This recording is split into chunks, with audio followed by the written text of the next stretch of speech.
Ketika berdiskusi dalam forum sederhana di Tokyo minggu lalu bersama Stephanie Kelton tentang MMT, Modern Monetary Theory, ada sebuah perkataan yang membuat telinga saya terngiang-ngiang terus hingga seminggu lewat, bahkan hingga saat ini. Kita semua tahu bahwa mazhab ekonomi si Sontoloyo ini sama alirannya dengan Stephanie Kelton, yaitu Post-Keynesian Economic. Dalam muscle knowledge MMT, pemahaman Keynesian itu sudah usang. Bahkan banyak yang dari kami menyatakan Keynesian is dead. Pemahaman akan inflasi, akan printing money, akan sovereign wealth fund atau SWF beda jauh dengan mazhab ekonomi setelah Perang Dunia Kedua yang banyak diajarkan di dunia kampus ekonomi hingga saat ini. Ini yang dalam hati kecil saya berharap ada baiknya dunia kampus mengubah pemahaman ekonominya dan bisa menerima MMT, Modern Monetary Theory. Kalau tidak pakai MMT, maka ekonomi bernegara menjadi tidak berdaulat, pinjam dan hutang terus. Kalau neraca perdagangannya minus seperti saat ini, juga di dalam membangun selalu pakai hutangan. Kok gak sadar-sadar ya bahwa kita Indonesia akan semakin terperosok ke dalam pasir hisap yang tak ada dasarnya jika kita memilih berbisnis itu pakai pinjaman, pakai hutang atau foreign direct investment. Karena cara menyicilnya itu loh dari mana? Dari sektor produktif yang hanya berbasis domestic consumption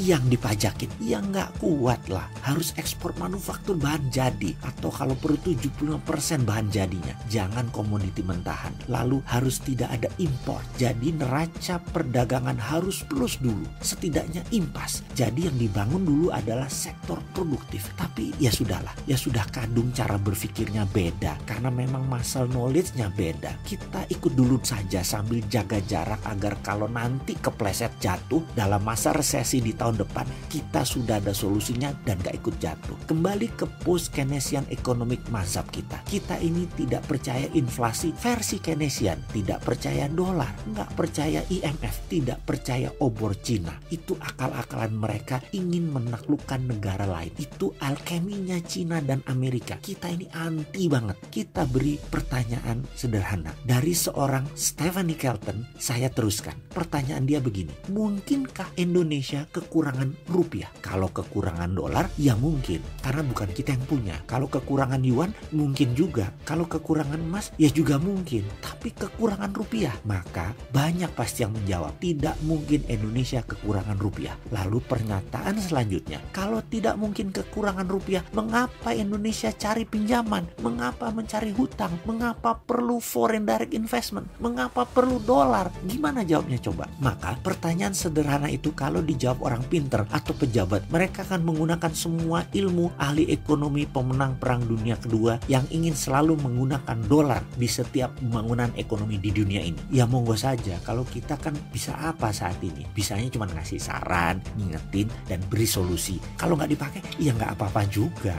Tapi cuma mikir, dari 2016, rekam jejak kita sudah nyerang BUMN ala Rinso yang bakal merusak ekonomi nasional. Sudah kita buka sejak 3 tahun yang lalu. Apa itu mafia migas, apa itu abuse of power, dan kaya-kayanya para direksi BUMN tersebut. Lalu sekarang kayaknya dibenerin, kesannya jadi baik. Padahal dalam hati banyak yang berkata, lah yang ngerusakkan sampean dewe Kang Mas, kok koyok pahlawan saiki. Kayak lagu dangdut gitu loh. Kau yang mulai, kau yang mengakhiri. Kau yang berjanji, kau yang mengingkari. Alah, kita lanjut. Kok jadi lupa? Lalu perkataan apa yang membuat terngiang di telinga saya? Maaf, sebentar. Lagi cari pembenaran dulu agar saya kelihatan kayak orang pinter. Maklum, saya kan orang goblok.